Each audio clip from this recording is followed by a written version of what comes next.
here we are ready to do our Andor rewatch, breaking down, I think, the best episode of Andor in One Way Out. Yeah, absolutely. And Star Wars just decides to drop another Andor trailer on us. Just really making our weekly Andor-related recording a marathon rather than a sprint. We've got a lot to cover. They're testing us for when the show comes out. They're training us, getting us ready. We're getting back up to fighting weight, you know? Yeah. But yeah, we've got a new trailer, and Alex, this one hit so hard for me. I think it really gave me the tonal stuff that I was trying to infer from the other ones. I think we've got like a few more details, that of plot points and stuff like that. At least we know a little bit more of some of the dynamics and that kind of thing. But amazing new visuals. We gotta talk about it. Oh my gosh, there was a ton of great visuals in this trailer, and I think you're right. I think this fits the tone of what we were expecting in that first trailer. That first trailer was great. I have no complaints about that first trailer. The special look was great, but this is kind of what I think I was expecting from a trailer for Andor based on how season 1 went. And it feels like, okay, yeah, that's the tone I was looking for in season 2. And I can't wait because there's a lot of little nuggets in here that we're about to get into.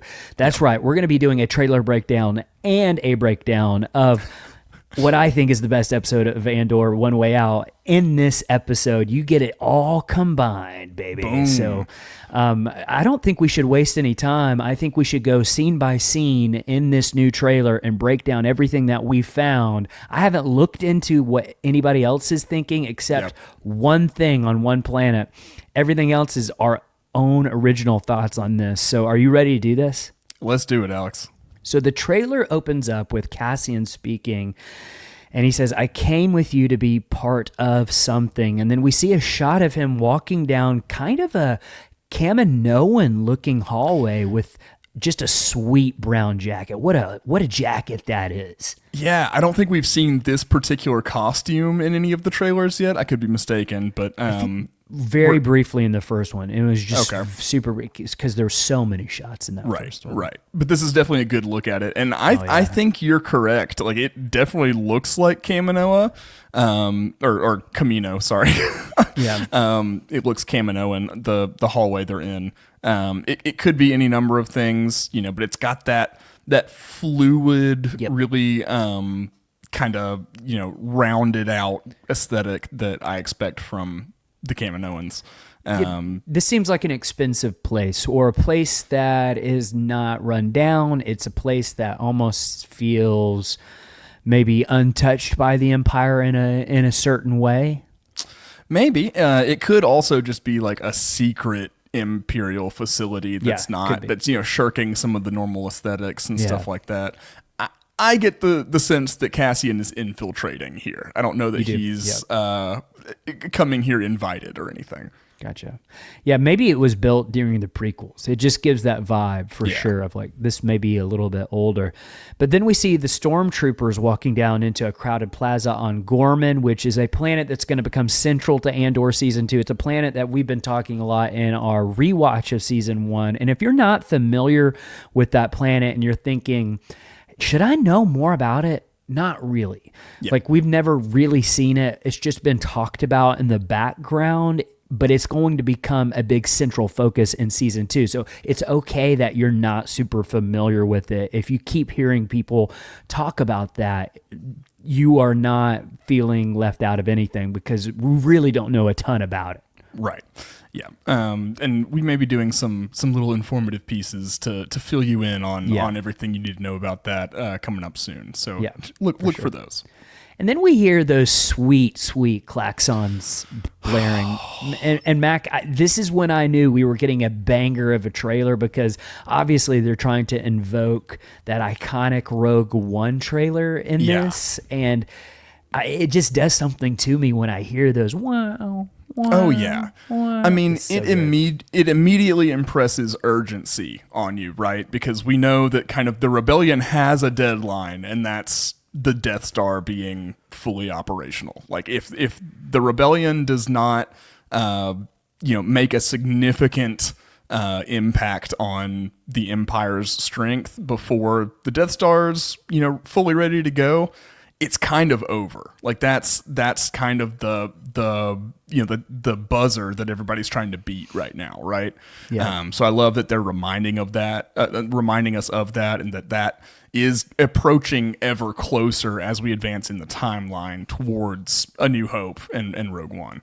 It's looming over everything. Kind of like if you look at our show art on the podcast feed. It's the Death Star in the background. If you look closely enough, it's kind of just looming very faintly in the background. You definitely feel that in this trailer, and I do like that because I feel like as the season goes forward, as we get closer to the finale of Andor, it should feel like, okay, yeah, there is a bigger presence here with the Death Star. And we see the Death Star in this trailer, and we also hear, I think, Clea talking about it in this trailer as well. So, yeah, it's definitely something that they're starting to become aware of in a big way. But then we get a beautiful overhead shot of some kind of star-shaped city. Possibly this could be Gorman itself. I don't really know where this location is. It's in a valley, but I want to visit here. It looks like we have some ancient wall action going on around it as well, kind of giving some Jedha vibes a little bit. Yeah. Gorman, I think, is a great guess, but we really don't know. There's this could be anywhere. But like you said, I could settle down here. I think it's in this lovely valley. Got the mountain views, the coastlines right there. Perfect. It's looking good. Yeah, I like that. I would like to go there. But there's something ancient feeling about it, right? Almost kind of Jerusalem looking with those walls. And just the geometry of it. It's not, we've seen kind of like in the episode we'll be talking about later, One Way Out, we get a wonderful aerial view of kind of the prison complex and everything. So we've seen how the Empire builds geometrically, and it looks different from this. Yeah. But I definitely am interested to know where this is, so I'm excited to see it. Then we get a shot of Coruscant, and I believe that's Dedra in the window looking out. It's really hard to tell, but I'm almost positive that is Dedra looking out in that window. Yeah, I'm 95%. Okay. But it's just kind of and it's an interesting juxtaposition. You're kind of getting to see some of the older Coruscant aesthetic. Like I imagine this may be where she lives or something like that, versus where she's been working, the ISB sector, where everything's very in that new Imperial style. She needs to get her locks changed for Cyril. That's for sure. Yeah. Then we cut to Cassian in a test flight suit talking with maybe Bix and saying the Empire cannot win. And then on the wheat planet that we've been talking about since the first trailer, which could be Dantooine, which we've heard about in A New Hope and then also in the expanded universe and all sorts of other auxiliary materials. We've never really seen it on screen in canon.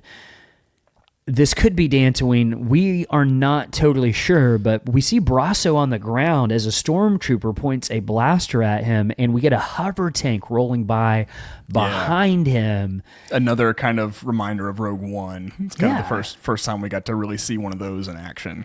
And an alternative theory is that this could be a different part of Ferrix that they've moved to. That's interesting. Just because it is that whole same crew altogether on this planet, So it may be that they've kind of moved out of the city where the Imperial pressure is higher, and this is just more of the outskirts, in a particular place. We wouldn't have been able to kind of see wherever this biome of Ferrix would be. But that's just like another... That would be shocking for a Star Wars planet to have more than one biome. Oh, yeah. I mean, that's unheard of. So then we get a shot of Saw on Jedha. It's very hard to see if you're not paying attention. It's that quick shot where he's standing in front of a broken window, but if you look out, you can see the city of Jedha and a Star Destroyer sitting over it. And that tells me that we are getting literally right up to Rogue One. Like, he has already set up his operation. He's already fighting the Empire there on Jedha. Yeah. It's all happening. And I love Jedha. I'm so excited that we're going to be able to see that planet again. That's one of the planets that I'm just so much more interested in getting to know, and all the secrets and stuff of that planet. Yeah, absolutely. In the next shot we get of Saul, he's got he's more like cybernetically augmented in the way that we see him in Rogue One versus how we saw him in Andor season 1, where looks like he was kind of maybe starting that process but not totally there. He's kind of got that, like, the armor that looks like he's almost encased in, but it's not like he's got the breathing stuff going on or anything like that. Yeah. But this seems like he's got the more gray hair and everything. This is Saul after like 4 years of open war, and paranoia, which we'll talk about again in this episode with One Way Out. That paranoia, I feel like, begins in One Way Out in a way with that conversation that he has with Luthen. So we'll talk about that. We'll circle back to that towards the end of the podcast when they have that conversation. But yeah, I'm definitely excited that it looks like we're going to be back on Jedha for a while. But then we cut to the Senate. And then we hear it's a different kind of mission, and we see Mon looking like she's about to do something in the Senate, and I'm thinking this is probably when she's going to be calling out Palpatine directly that forces her to escape Coruscant. Yeah, and that would make sense because we assume Luthen is talking to Andor here, and in the next couple shots, we'll get to it, but he's in an outfit that makes it look like maybe he is trying to get into the nicer part of Coruscant or something like that. He's dressed up more, like he's Keith Gergo. Exactly. He's looking very Lando instead of the like more grizzled Han look he's normally got. So I think that could be, I think we're on to something with him needing to get Mon off of Coruscant. You think we're going to see Sheev in Andor season 2? We've talked about this before, but like in the Senate, that would be totally appropriate for this show, I feel like. Yeah, we could. We could certainly get Masameda. Yeah, he's a really interesting character that the books focus on, I think, a lot. His role as kind of Palpatine's advisor and right hand guy. Vizier. Vizier. That's the word for it. But yeah, we could see Palps.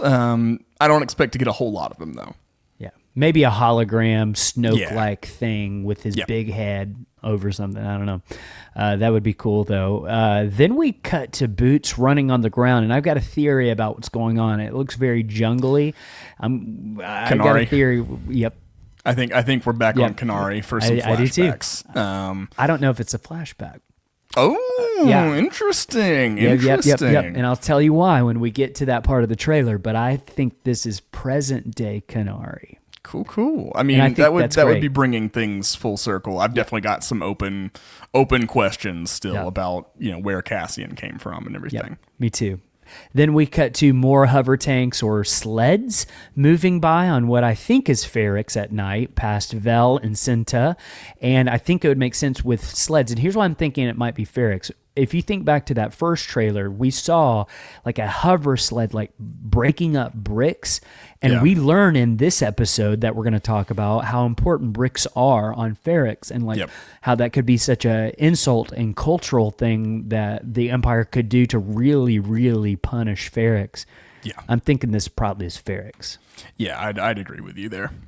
Then we cut to Cassian standing across from Luthen and ask, and if we go up in flames, and Luthen answers, it will burn very brightly. And it's reinforcing that accelerationist mindset that he has.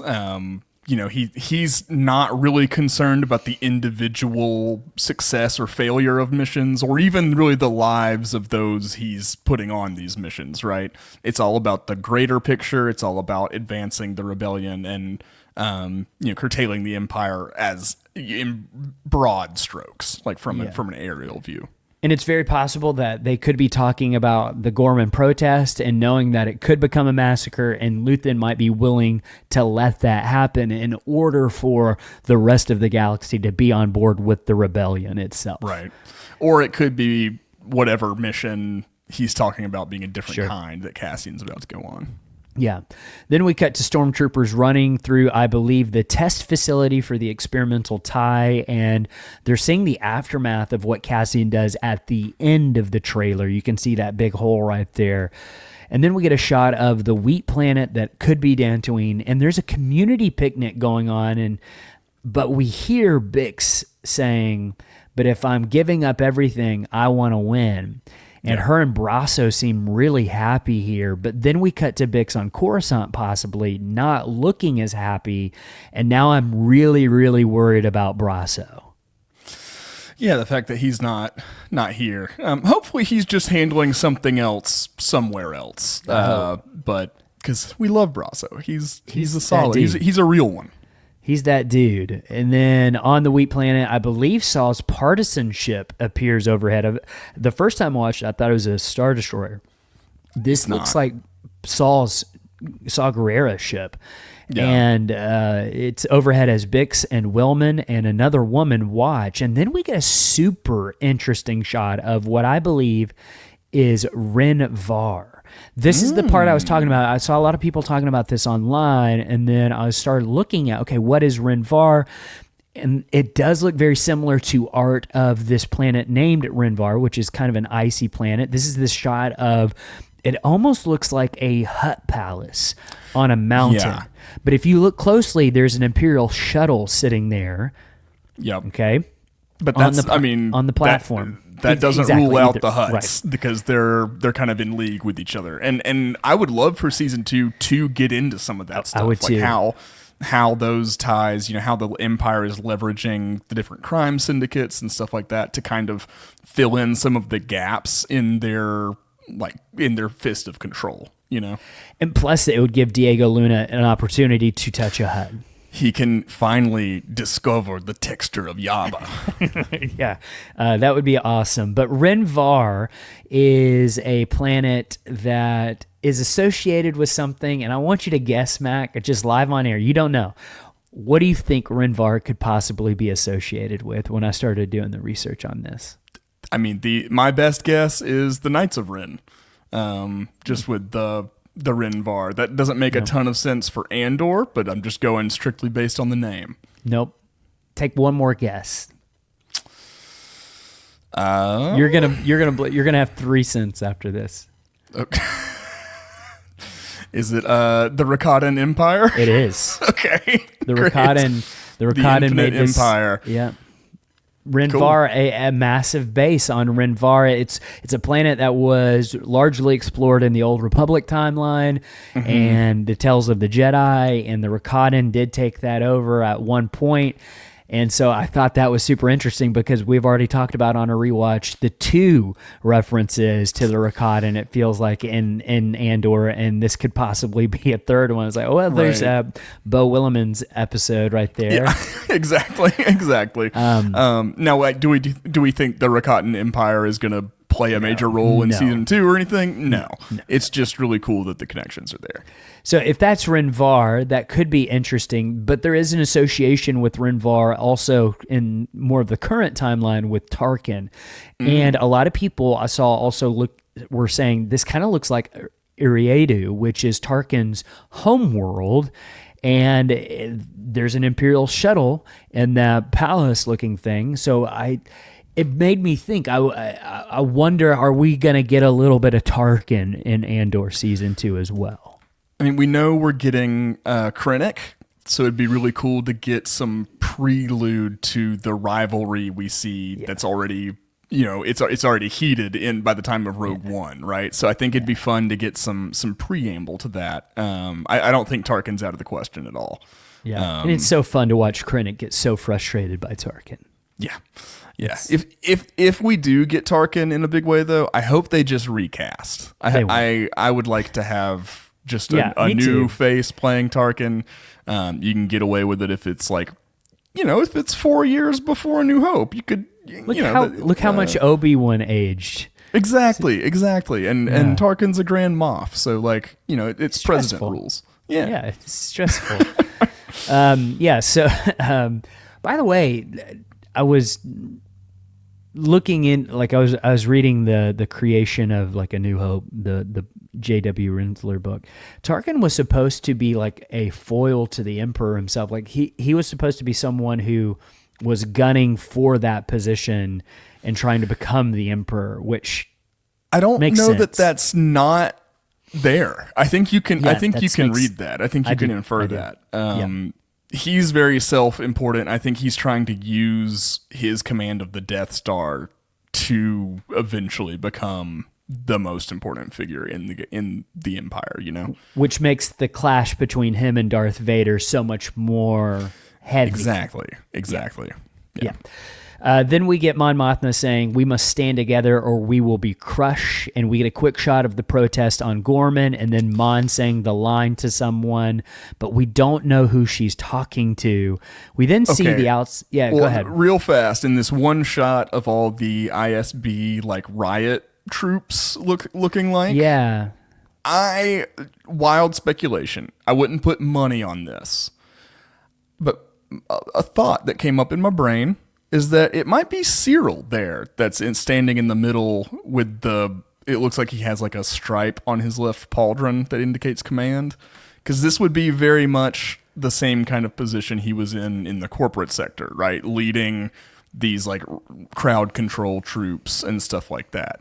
And he's the one that makes it get worse. Yeah. Maybe. Because I mean, I think he's certainly going to be involved in the ISB. I know we've gotten him in kind of a different like civilian looking outfit in the trailers before, but those two things could be true at the same time. So wild theory, wild speculation. It may be Cyril there.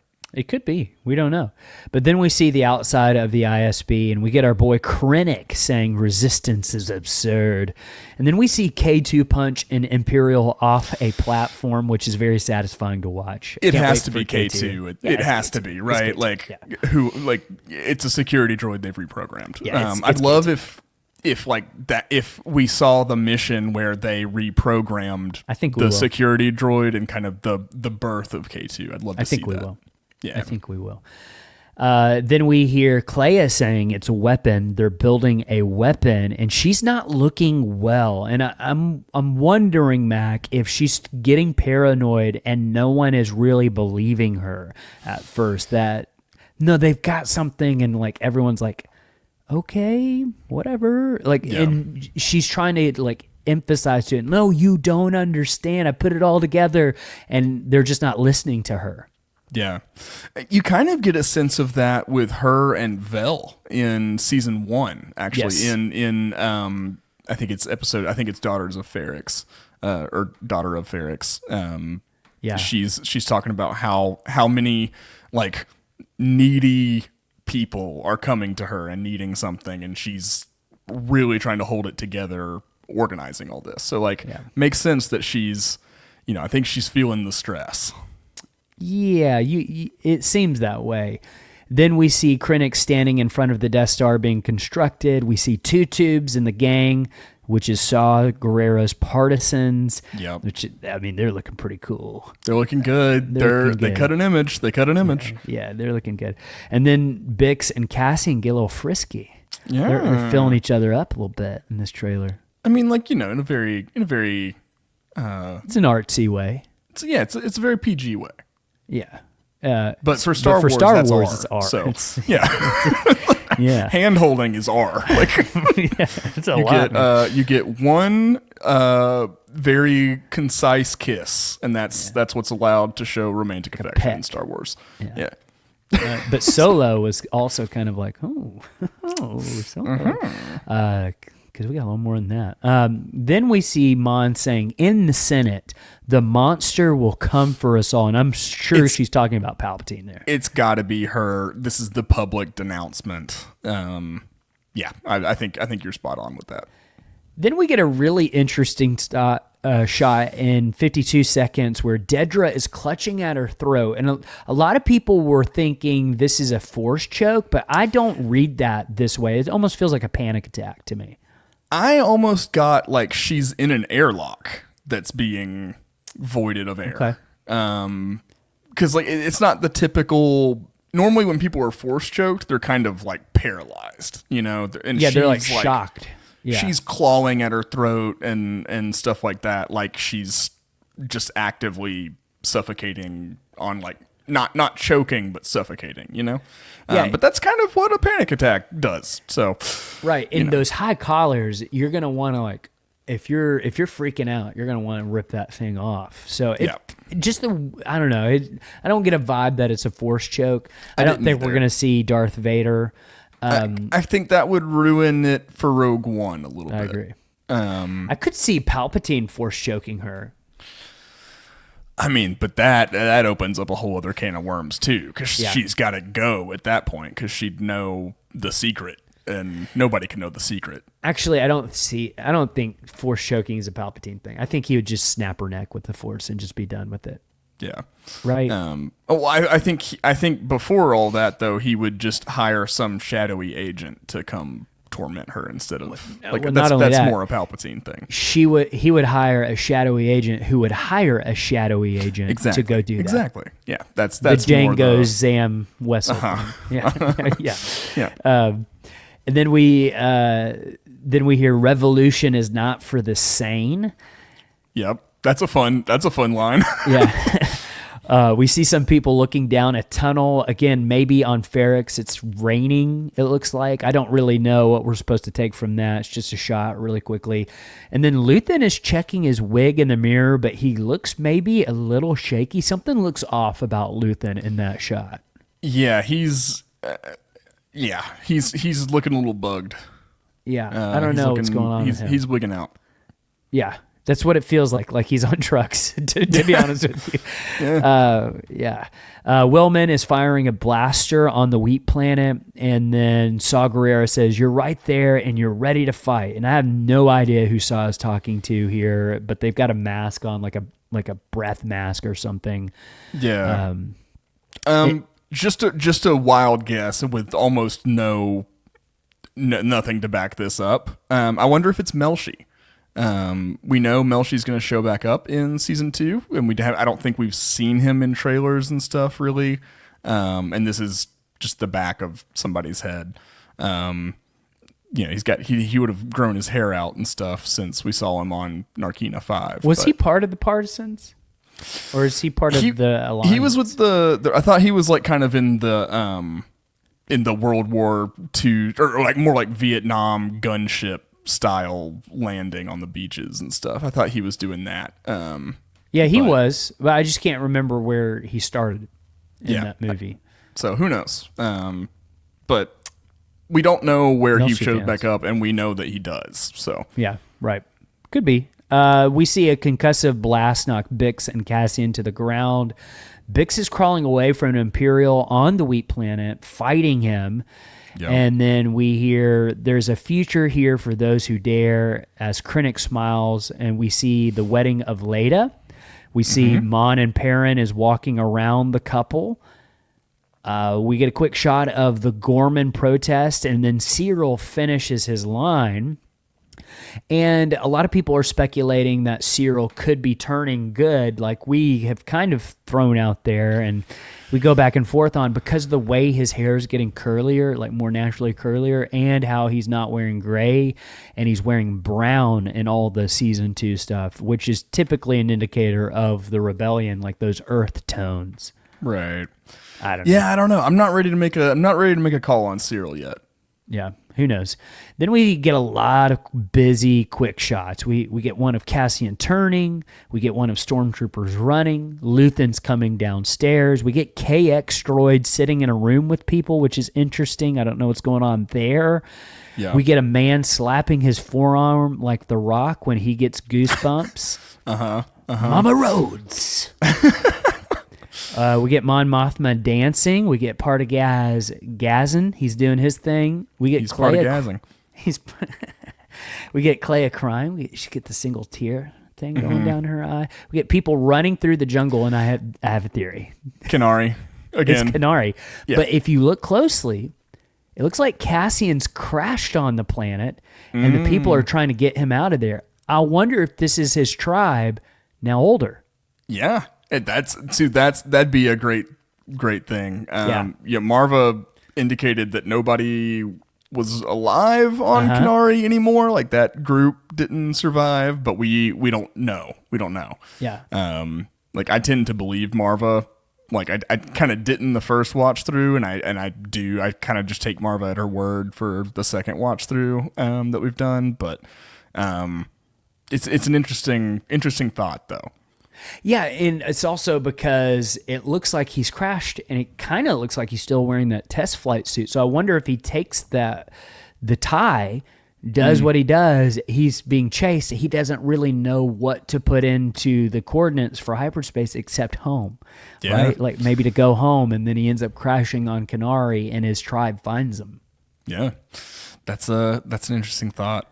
I love the fact that maybe he's trying to steal like an experimental TIE fighter or something like that. I love when the espionage side kind of pays attention to the arms race going on, right? Yeah. We've seen a lot of that in Rebels, the show, with them trying to take out the TIE defenders and stuff like that as they were getting made. So I like that kind of mission. Glad we're going to see something like that.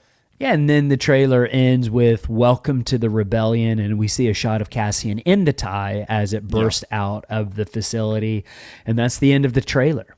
Yeah, and boom, it makes me so excited for season 2. It gives me a great idea of kind of what to expect, but at the same time doesn't give anything away. And what more could you want from a trailer? You can't ask for anything more. And again, it's just getting me so excited. We're less than a month away now from the season 2 premiere, and we definitely want everybody in on the fun with us. So please share the podcast. Word of mouth is the best way to grow the podcast. So please tell your friends about us. Please make sure you're subscribed, because sometimes Apple does this thing of like, if you haven't listened to the last 5 episodes, it will kick you off, and like you won't be able to find the podcast until you like actually go and search it. It's not in your saved things anymore. So make sure you are up to date and subscribed on the podcast so you don't get kicked off. And then on our next episode that comes out later this week, I'm going to announce what the prize is for our rate and review for Andor Season 1, which is going to kick off next week. April 1st is going to be the kickoff for the rating and the review. Boom. And this is going to be a great prize. This is going to be the biggest one we've ever done. Yeah, it's a great prize. You're definitely going to want to tune in and find out how to enter that competition, or not competition, but like sweepstakes. Well, it's kind of. It's a giveaway. It's a giveaway. How many Apple profiles can you make to review the podcast? Yeah. Well, thank you guys for listening to our breakdown of the new trailer. We just had to talk about it with, season 2 just around the corner. But we do have some other business on this episode today.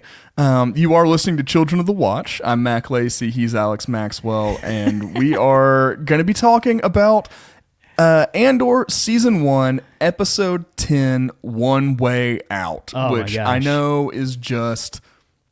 It's maybe the best Star Wars, honestly. It's so good. It's so good. I kind of put this piece of Star Wars right up there with like The Empire Strikes Back for me in terms of my favorites. It's so good. When I was rewatching it last night, I was literally getting teary-eyed with this episode and the episode that's coming out later this week with Daughter of Ferrix. That one really got me in terms of just emotion, especially with B2.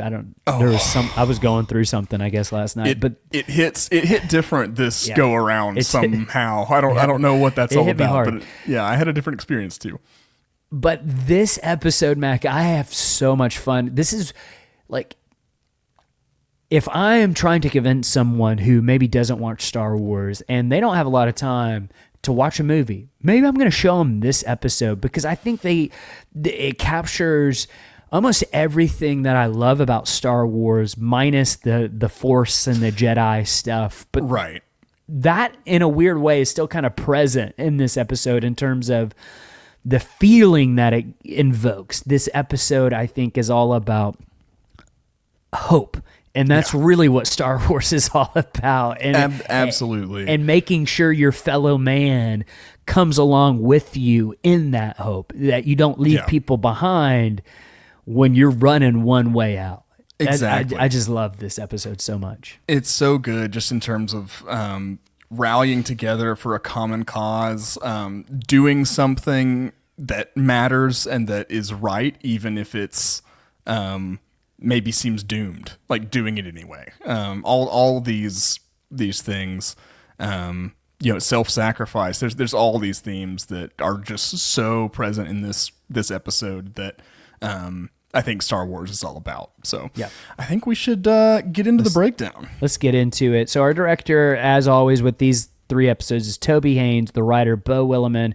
And we start off this episode in the Imperial prison complex as they are walking Ulaf's body through a workroom, and it's a stark reminder of what their future is. I think everyone in there is probably thinking, that's going to be me. I'm probably only leaving this place in a body bag. Yeah. So you get that in the beginning of this episode, and knowing where we end, I think is such a fun journey of like, okay, they're all thinking they're going to only way to leave is that way. Nope. Yep. And Cassian's trying to convince Kino that they've got to try to escape tomorrow. They're continuing that conversation that they had at the end of episode 9, but Kino's still not fully on board yet. He's a little resistant in terms of trying to wrap his head around, wait a second, you guys have been planning this? Do you really think that you can get away with this? I think he's still trying to process everything. Right. And he's also trying to make the switch from extension of the Empire's power in keeping everyone in order and in line and stuff like that to leading those same people against the Empire. And that's a big switch to make in your brain. So I like that they also, like, episode 9 ends on that super strong high point of, never more than 12. And that is symbolically, I think, the moment where he comes around, right? But then I like that, like, they kind of remind us of what the internal conflict is at the beginning of this episode. Like, not that Kino's not on board, but he's still needing convincing as to the particulars and stuff like that. Right. So it just keeps that the stakes high in that regard, while still providing a really satisfying ending to the last episode. Does that make sense? Oh yeah, for sure. Because he's still got to go on the journey of, like, is he actually fully in, or is he just going to let this happen in terms of, like, I'm not going to do it, but I'll let you try it. In that sense. And I think he's coming to the realization he can't just let this happen and not participate and be a part of it. Yep. And as they're having this conversation, I think Cassian says something very, very profound. He says, power doesn't panic. Yep. Like, so, when we're talking about this, if we really get everybody on board, these guards are going to be overwhelmed, right? There's never going to be less guards than tomorrow before they start to realize maybe we need more people here to control everyone. Yep. Yeah. It's a good reminder that the Empire is built on an illusion. It's right. Fake. It's tinsel. It's the illusion of absolute power, absolute authority, control.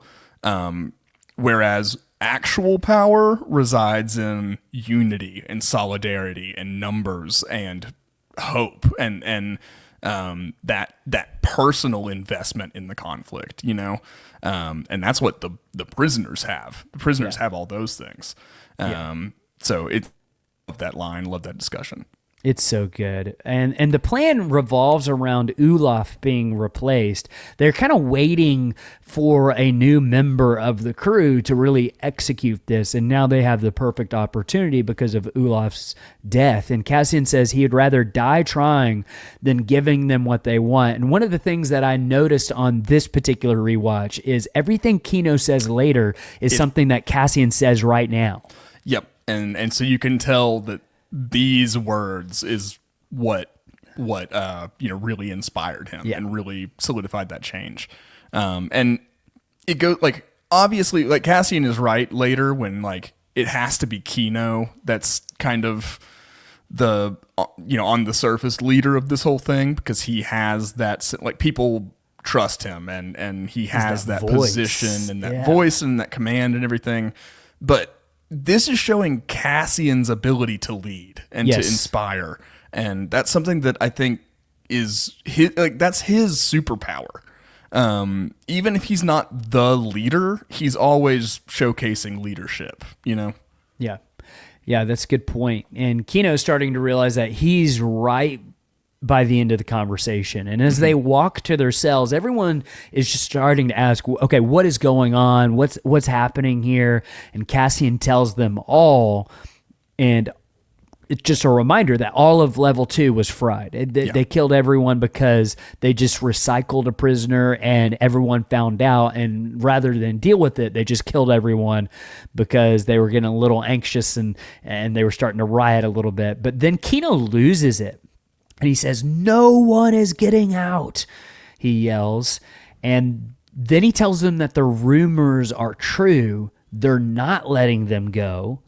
And it kind of shuts down the conversation. And then by the end of what Kino says, you're not totally sure where he stands just yet, because like you can interpret that two different ways of like, either he's like, listen, we're not getting out, so we need to do something, or we're not getting out, stop talking about it.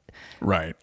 You don't really know as an audience member just yet, where is he on this? And they all kind of quiet down after he tells them to. I think that's probably when Cassian realizes, hey, that's the power of Kino's voice. Yep. He's got that commanding presence. He's got to be the one to say all of this. Yeah, absolutely. Yeah, and then we cut to the ISB, and we get an update on the Anto Krieger plan. Krieger's men took the bait at Kafrine. If you remember that name, if you're thinking like, do I know Kafrine? Yes, you do. It's at the beginning of the movie Rogue One, which we should all rewatch before Andor Season 2, and then promptly rewatch after Season 2, because it's such a great movie. With A New Hope directly after that. Hope everybody has 12 free hours. And then after that, The Empire Strikes Back. Yeah, and then Return of the Jedi. keep it rolling into Return of the Jedi, Yeah. And then Redhead, which we learn is named Lonnie later, argues that the less suspicious thing is to take interest in this, because, of course, the ISB would be looking into this if they heard about it, and if they didn't weren't cause it. Yeah. Exactly. So the less suspicious thing is to at least act like they're interested in it. And I also think, though, that gives him an out to be able to talk to the people that he needs to talk to in a way without drawing suspicion on himself. Yeah, absolutely. Right. And then we cut back to the Imperial prison complex, and it's time for the day shift. And Kino says it, there's only one way out. And he says, I'm going to assume I'm already dead and take it from there. And then he says, let's make it look good. And I am so pumped at this point. Because, okay, we're in. We're doing the thing. I get He the just sense needed a that little sleep. Yeah. Well, I get the sense that they had spent the whole night working out the plan. Yeah. Because he says, let's get our heads wrapped around this, So I think they spent all night talking to each other while, looking like they were asleep, maybe, and coming up with the plan, because everybody's organized by the morning, Yeah, they know what to do. Exactly. And I like that we are not in on every aspect of the plan, because that leaves some suspense and stuff for the viewing experience. Yes, and I think in a weird way, going back to the Acolyte, which we enjoyed, I think that deserved a second season. it wasn't the best Star Wars. I think that's one of the major failures of the show, was that we were always clued in to what was going on. There was no real mystery for the audience. This is a good example of, they didn't tell us what the plan was, so we are experiencing it almost like the Imperials in the prison are. Yeah. Like, what's happening? oh. But we're excited that it's happening instead of scared. We're just on their side. Yeah. Yeah. So they go about their day like it's normal, making the nodes, but remember, it's all about getting the new guy. So they're really waiting on that. Yep. And then we cut back to Ferrix, and we see stormtroopers are now watching everything. Their presence is looming on Ferrix, and the daughters of Ferrix call in a doctor for Marva. So again, her condition is worsening on Ferrix. And Cinta is watching from across, I guess, like at that little coffee shop, the calf shop, if you will. But she's like, I just started. I don't know anybody. I just started. But so is the Imperial spy. So they're literally in the same room, watching the same woman. And I think Cinta's on to him, but that Imperial spy has no idea. No. I think Cinta's much better at the job than he is. Blending in. Yeah. We cut to Coruscant, and we meet Davos Skolden.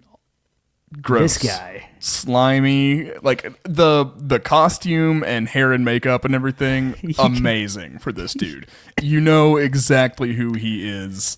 Yeah. He's like, I mean, he looks like a mob boss almost in Star Wars, but like one that's trying to present very, civil and everything. So I think he, everything we learned about him from Tay and Mon talking like earlier, we immediately get a sense that all of that is true just by the way he looks. Yeah, and just a reminder, he is also Chandrillan. This guy, like you said, just looks skeevy. Mon clearly does not like this guy, and she makes it pretty evident from the get-go. She's not afraid to mince any words. He even says so in that conversation of how direct she is, and she's not hiding any of that. And Chandrillan marriage comes up, and they talk about how the old ways have values, and he's the one that specifically says that, kind of planting the seed for what he's going to want to ask for later. And then he brings up the banking situation, and they get into that whole conversation of how she got into this. And he argues that it's a game and they just play it. There's nothing wrong with what he does. There's no reason to like talk about this like it's shameful, because this was not even something that was appointed by the Senate. So like, let's not pretend this is legitimate, right? So it's one of those things that like, you hear like these big businessmen in the real world do with taxes and stuff, and you're like, how do they do that? Yep. This is that. This is the behind the curtains of all that. Yeah. She says that this is a charity, and he knows that it's not. And when they ask him, okay, what's your fee? What do you want to be paid? He says, there is no fee. I'm just going to do this out of the kindness of my heart, of course. Yeah. And Mon's like, no, because that means I'm going to owe you a favor. I'm not doing that. I mean, she knows better, right? She knows exactly how this guy operates. I'll use a term from The Sopranos. She's not going to become one of his happy wanderers. That's like what Tony refers to his marks basically as, that he'll, loan shark and stuff like that. And so I think she knows exactly what that all means and wants no part of it. Like she's very skilled in how she goes about this. She's just really backed into a corner. Yeah. What do you think he thinks it is? I think he probably assumes she's just like laundering money for herself. This is something that like, probably a lot of senators do. Right. I mean, they do it in real life. So there's literally apps that you can track to see like people who are on certain committees who have more information than us making way more money because of that information, which is illegal. I mean, it's just inside trading and stuff like that, basically. So that's kind of what I think he suspects she's up to. I don't think he'd ever guess rebellion. No, I think a lot of people would be shocked to find she is part of the rebellion. Well, that's part of what she's so good at is presenting herself as a minor annoyance, but ultimately ineffective, while behind the scenes she's making real change. Yeah, and maybe even a convenient annoyance in terms of, if you're from Palpatine's side, think like, well, at least people who think like her think that they've got someone fighting for them. Right. And she, largely ineffective because of the machine that they've crafted, right? So Skolden refuses payment, but he does want to be invited back to Coruscant because he has a 14-year-old son, and immediately you get the Game of Thrones vibes in this scene, right? Big. Did you not feel like this was Game of Thrones of like, Absolutely. oh gosh. Absolutely. It's all about the politics of marriage, and especially with the Chandrilan customs being so like archaic seeming almost in terms of marriage. I get the idea that they do like arranged marriages and fairly young and stuff. Yes. So yeah, like Game of Thrones vibes, huge. And I love that like Mon Mothma is immediately like, nope. All right. No, we're not doing this. We're not, because it's like, as much as it's interesting to watch her sacrifice her personal life and stuff for the rebellion, and watching the costs of all that be taken from her, we want her still to like know where the line is, right? Yeah. And this tells me she at least knows where the line is, even if she may have to cross it. Yeah, that's a good point. And so he brings up his 14-year-old son, and he says that he would like to bring him to introduce him to their daughter. And again, he's like, Mon's what? not having it. Two young people, they're just hanging out. But obviously this is an invisible contract. Yes. And he's asked to leave rather directly. And one of the interesting things Davos Skolden says there is like, that's the first untrue thing that you've said in terms of like, you don't want. Yeah, she said she's not even thinking about it. She's not considering it.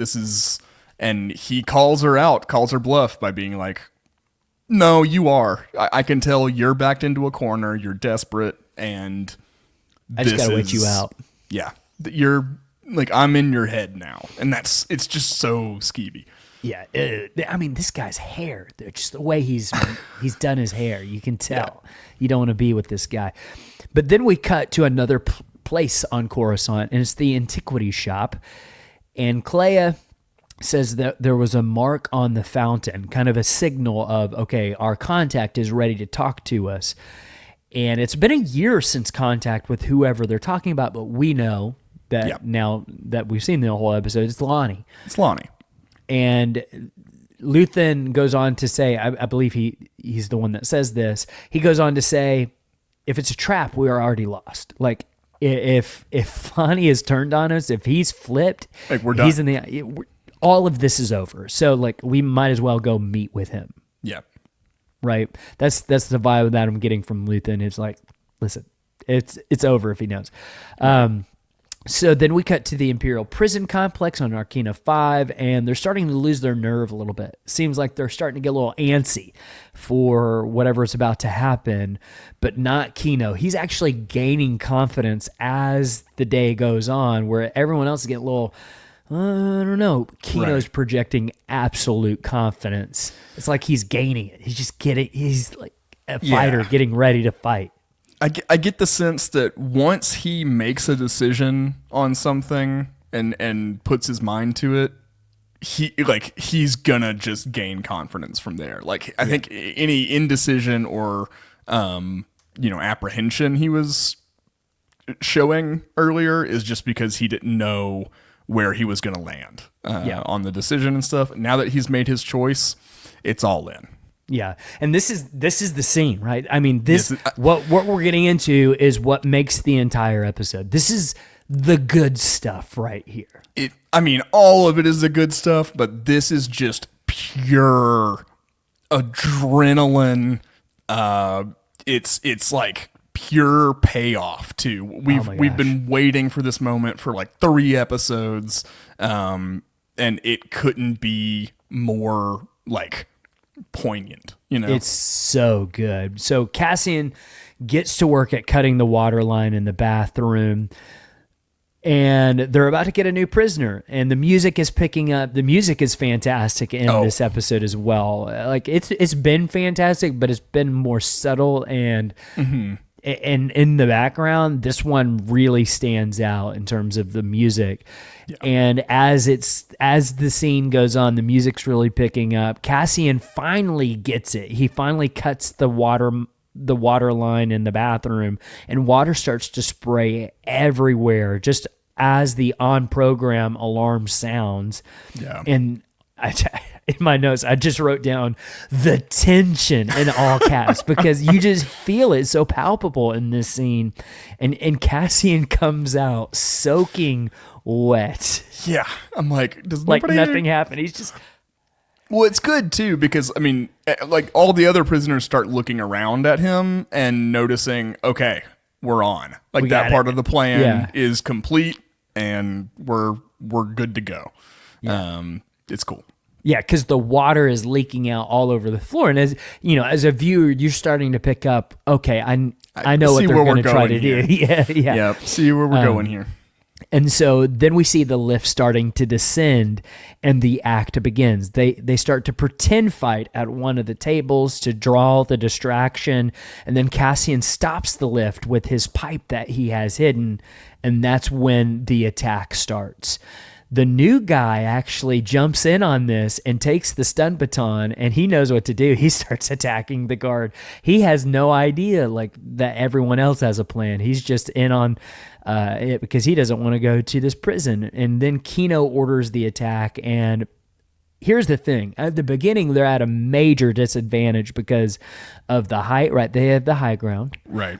But they also have blasters. Mm-hmm. And so it's like open season. They're just throwing pipes and parts of the nodes, hoping that they hit these guys. And they yell for them to spark the floor, they being the Imperial Guards. And that's when Kino yells for everyone to get on the tables. And this is where the water helps to short it out. And when they turn on the electricity, the power goes out. Yep. And now it's really on. Yeah, because everybody, like, that's one more thing that the illusion of power is being broken, you know? Because they're once the floors are out of commission, you know, it's a numbers game now, and they have the numbers. Right. You might you're going to get a few of us, like they do. And they do. But, like, again, this is where actual power comes from unity of purpose and solidarity and that kind of thing. And the Empire does not have that in this regard. The prisoners do. Yeah, I love, like, as, you know, and as Cassian gets a blaster, and I can't remember who else gets a blaster at first, but I think Kino. You know, that's another thing that turns the tide. Like, after that, it's pretty much over. It's over. Like, they've already won. The only other, like, the biggest obstacle after that is spreading the news and getting the rest of the floors on the same page. Yeah, and that was satisfying to see. Like, you know, all the prisoners are getting shot. Cassian climbs up the lift, is able to take out one of the guards and get the blaster. When, like you said, when he gets that blaster, it's over. It's done for. Yeah. And that's when they all start climbing, like you said, and they're freaking out. The Imperials are freaking out. And Kino and Cassian split up as they're passing out the blasters to everyone. They're going a different direction because they're trying to get to the main control level. And then Melshi leads the rest of the men in a different direction. And I was just thinking about how fun this would be as an actor to do this particular scene, right? Just running down corridors that look so Star Wars, playing pew pew. You're pretending you're shooting a blaster. I mean, this is so A New Hope coded. Oh yeah, I mean, with the white walls and everything, it's the Tantive 4. And it looks like a ton of fun. And I love that Cassian and Kino kind of realize that, like, they can hunt 100 of us down if we escape, right? They can't hunt down 5,000 people. And so in addition to just wanting the rest of the floors to get free as well, they understand that, like, we're all in this together. We all need each other. Let's go get the rest of the people instead of just bouncing, you know? Yeah. So another indication of the stress on like unity and everything like that. Right. And on another level, a guard is shot and falls. Like they're just working, and they hear blaster fire, and their guard falls to the ground. And then the guy comes out and he yells for the level that there's only one way out and to fight, and then he just takes off, and they're all just kind of stunned, standing there, of like, what the heck just happened? Okay, I guess we're gonna go. Yeah, and that's what they start climbing. And Kino and Cassian make their way up in the stairwell. And like I said, the gun battles continue in the hall, and it feels very original trilogy, very, very satisfying to watch, that kind of thing. It's one of the things, I recently rewatched Rise of Skywalker after coming from Galaxy's Edge. And one of my favorite scenes in that movie is when Finn, Poe, and Chewbacca are running down the hallway, just blasting all the troopers. Like, oh, yeah. Untouchable, just blasting everyone. It's like that. Yeah. It's so cool. I love that. Yeah, satisfying. Yeah. On program will happen for the entire prison in 40 seconds, and they announce from the control room. But Kino and Cassian make it to the main control room, and Kino orders him to turn it off, and he doesn't immediately, so he kills someone to make sure that they understand, and the other guy's like, I got you right here. I'm gonna like, turn all right, well, I immediately am speaking your language now. In fact, I can't even do this, but that guy can. Yeah, so they shut down the floors everywhere, and the voice of God has the power. That's what the guy is called, has the power to shut down the entire station, and he does. But then the backup power comes on, and Cassian orders the men to be on program. And I love that because they have to like stand exactly like they have had to been standing. Yeah, it's flipping the script. Yeah, that kind of stuff is satisfying to me as well. And then he asks Kino to speak to everyone. And Kino's a little hesitant at first. He's not really like, wait a second, I didn't know I was going to have to give a speech here. Right. But Cassian explains that it has to be him. He does this every day.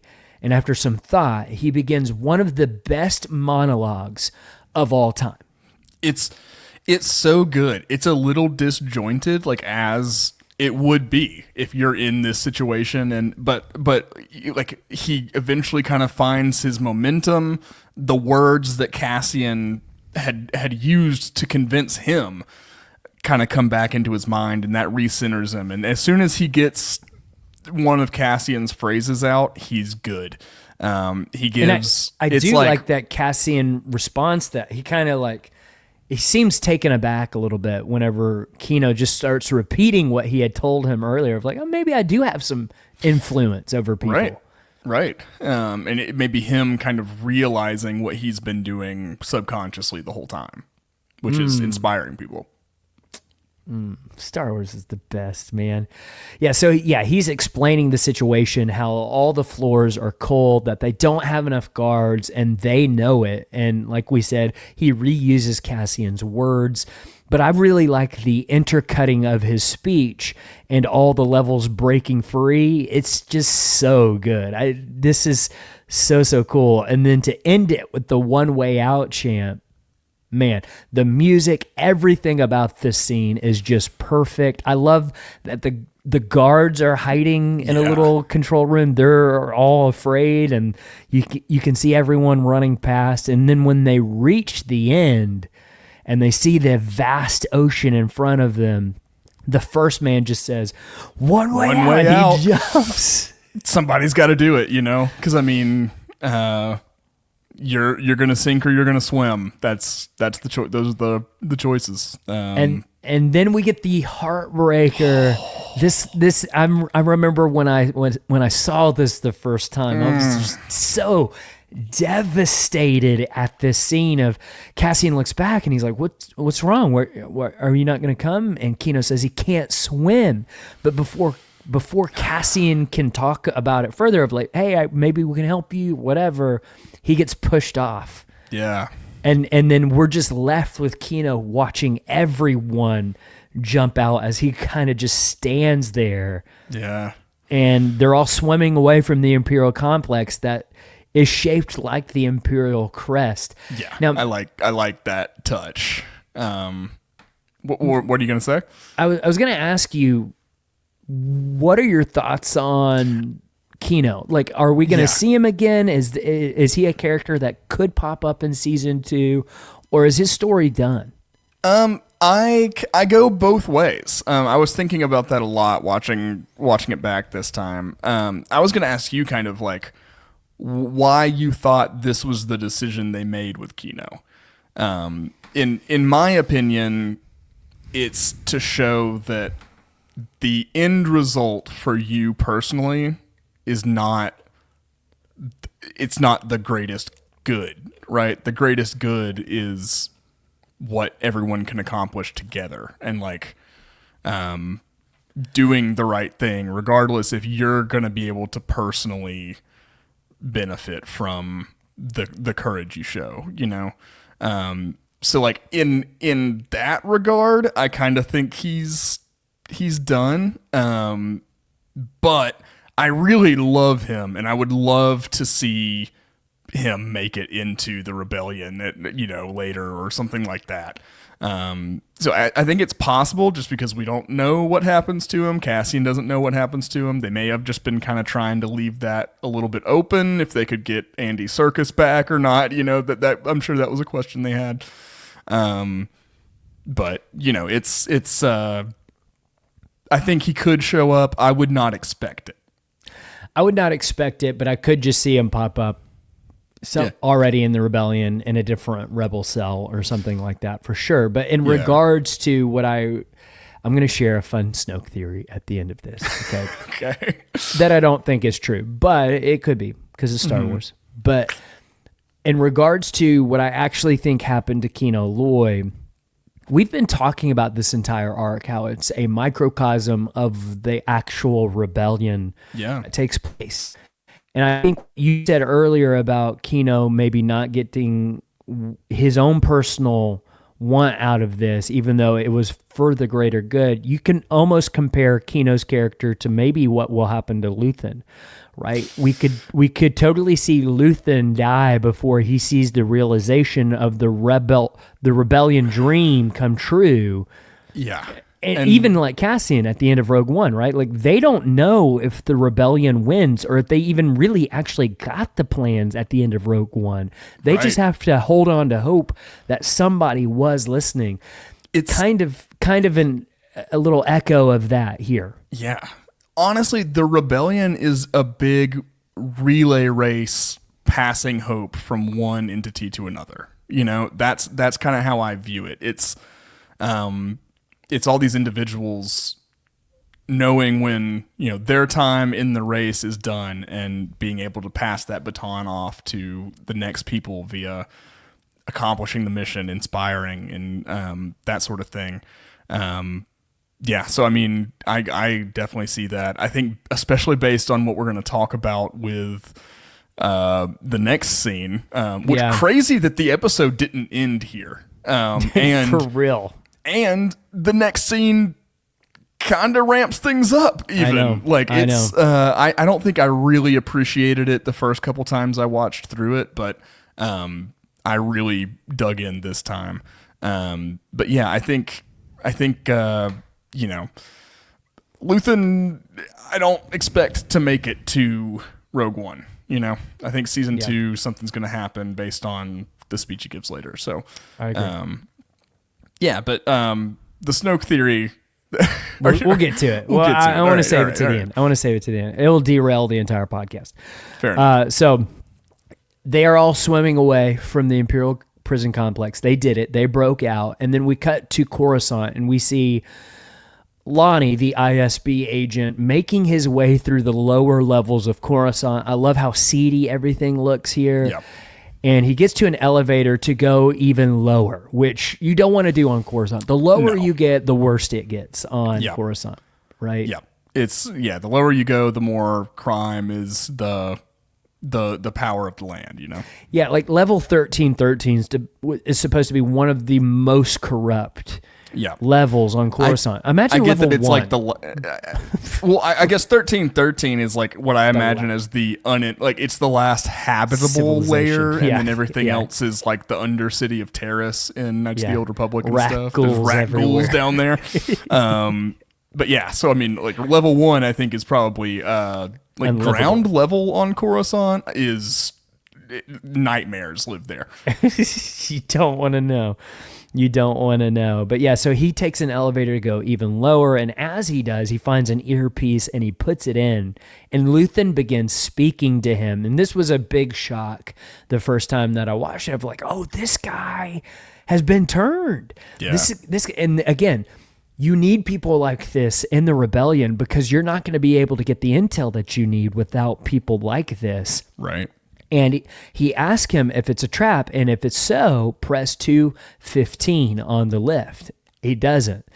So then Luthen slightly threatens him about the birth of his daughter. He brings that up, and that's totally a threat, right? It's thinly veiled at that, you know? And Lonnie's like, oh, okay, so you're threatening me. Like, he immediately gets the message. Yeah, he's definitely reasserting his power over him in terms of, just remember what this dynamic is. Right? This is the most Batman scene Luthen has for a couple different reasons. I think Luthen is very similar to Batman. We love DC. But with the speech he gives later, and then also just the methods he's using here, like Batman has a way to take out any member of the Justice League should they be turned and stuff like that. It's very that kind of thinking. Yeah. Well, Luthen does have a very Batman scene in the next episode as well. Yeah, I really that's enjoy also true with his Batmobile. But yeah, so Luthen is so cool. He's so cool. He is so cool. But yeah, Lonnie says that's not fair. It might feel like from his side, and Luthen says that he thinks about him constantly. Like, what are you talking about? I think about you all the time. And again, I feel like that's a subtle threat as well. Like, absolutely, I haven't forgotten you, and I know what you do, and I'm keeping tabs on you. Like you're being watched. Yeah, and Lonnie lets him know about Dedra and what she's doing, and Luthen lies about being involved with Aldhani. He says we were invited, but we didn't partake. And again, I love how he's covering his involvement even still, right? He's not taking credit for it, like, because I think someone with an ego would take credit for Aldhani because everyone was so like, oh my gosh, you stole so much money from Aldhani. That was a huge, huge strike to the Empire, and he still refuses to take credit for that, which I think is really, really smart. But then Lonnie goes on to tell him about the Krieger trap.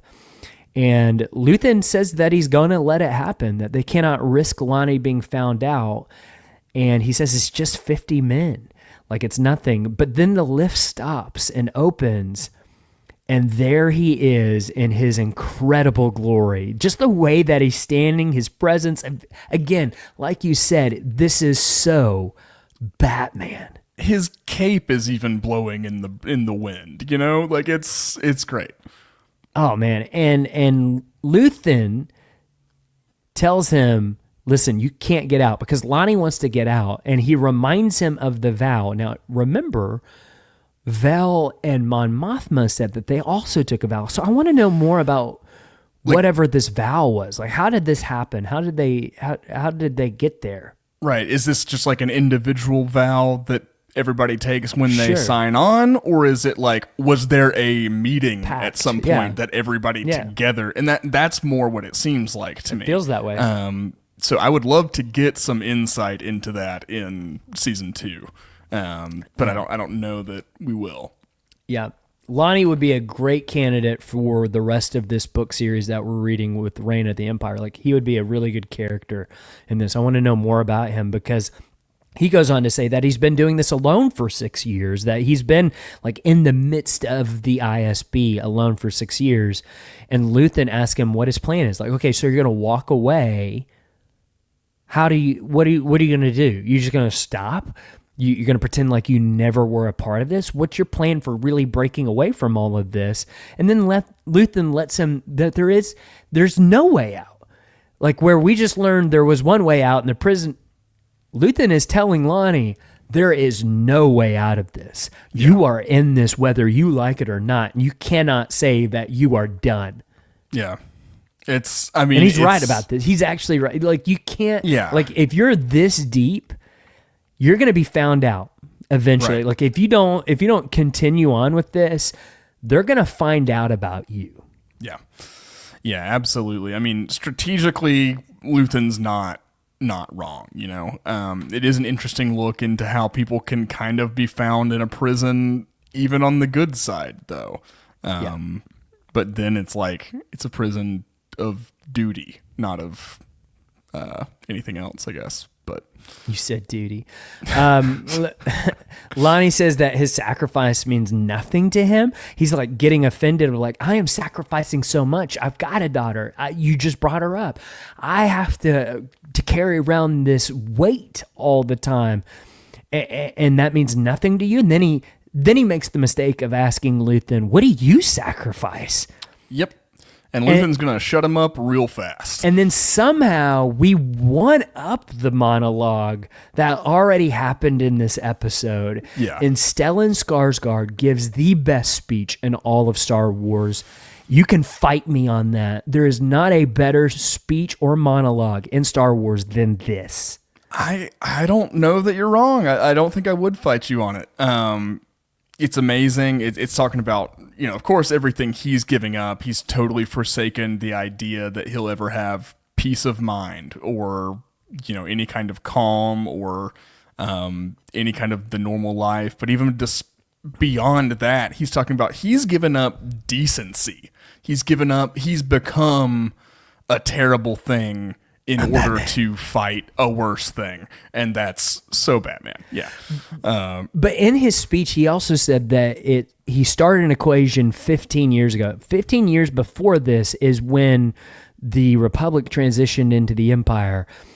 And we had talked about back in, I think in episode 4 of this rewatch of what Luthen's possible backstory could be. And we were wondering, because of the Kyber crystal, is there a connection to the Jedi? And I feel like this is kind of another, like, is he talking about maybe Order 66 here?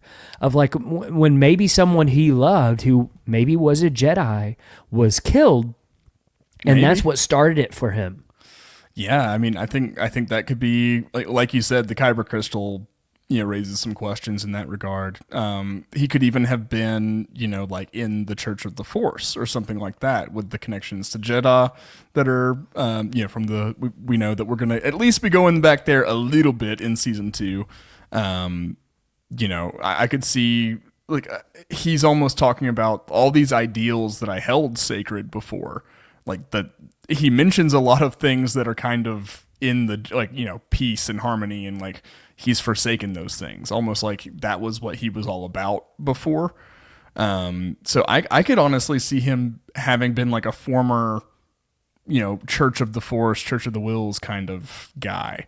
But who knows? If there's a criticism I could lobby at Andor, it's that there's a lack of things to do with the Force in the show. And I feel like you do need a little bit of it. I think that's where Rogue One got it right with the Guardians of the Wills, with Chirrut and Baze. Because even though they're not Jedi, they're talking about the Force.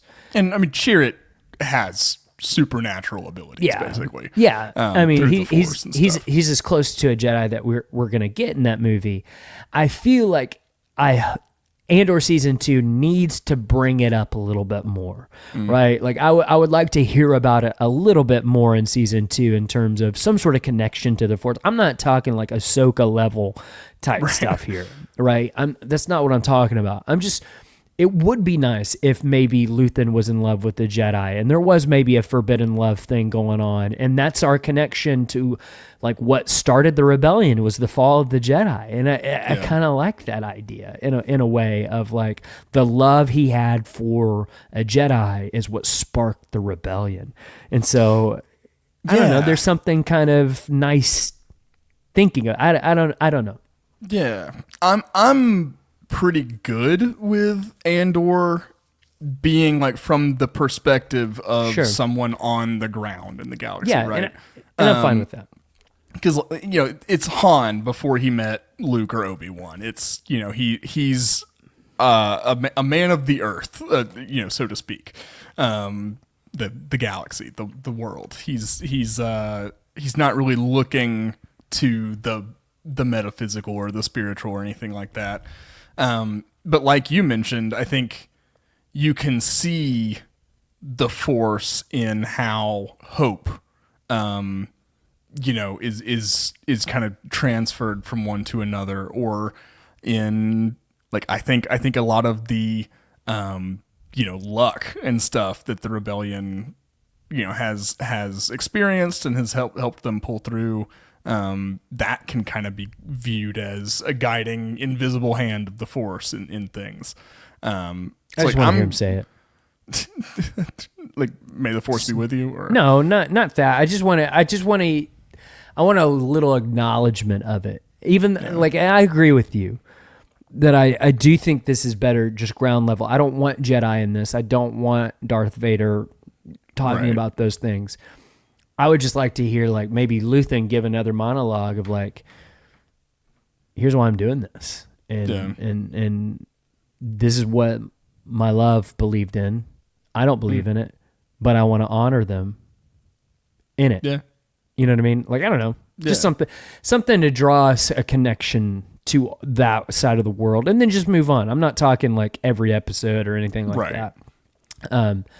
But then back to the speech, he gives that incredible speech. And then he basically tells Lonnie, like, you're not going anywhere because I need all the heroes I can get. And then the door shuts, and just such a cool kind of like, it's a reminder that Luthen is not a bad guy. He's not. And he's trying to give Lonnie a pep talk in a way of like, you're courageous. Like, you are one of the most courageous people I know, because what you are doing is the most dangerous thing that you could be doing. You are in the heart of the Empire, giving us intel. That's a huge thing. Like, that's a hero. And he's like, I need you. I'm so sorry. You're not done. Yeah. And I mean, it's just that classic Andor conundrum of, how far can you go outside of doing the surface level right thing or compassionate thing or whatever for the greater good? And like, where does that balance lie? And I think it's a perfect way to explore that theme. Yeah. And then we cut back to Narkina 5 as Melshi and Cassian are together, running in the light of one of the moons, or several moons of Narkina, as the episode ends. And that's going to be the end of this episode. I'm going to save my Snoke theory for the beginning of the next episode later this week. Interesting. You like that little tease? So you got to listen to next week for what is our big prize package sweepstake thing we're doing for the reviews. I'm not going to give the review code out yet because I don't want us to start until April. Yep. But I do want you to know, what are you doing it for, so you can get hyped for it, right? Let's hold off on the reviews until April, because that's, when Andor comes out. That'll be right in the pocket. Yeah. But then I'm also going to share my Snoke theory connected to Kino Loy. Andy Serkis, cool. Snoke, Kino Loy. Yeah, we'll look forward to all of that and more. We'll be going over episode 11, Daughter of Ferrix, later this week. So look forward to all that. Make sure you're subscribed and all that good stuff. Really appreciate y'all supporting us and listening. And if you want to help us out and support us, you can look at our Patreon. We do all kinds of bonus content and stuff like that over there. A great Discord community that's super active and stuff. And then Alex and I also get into a lot of other things that we like that are not necessarily Star Wars and stuff through the Patreon and stuff like that. So, you can go to patreon.com/Mandalorian Watch if you want to look into any of that. But we just appreciate you listening. We will be back later this week. But until then, keep the watch.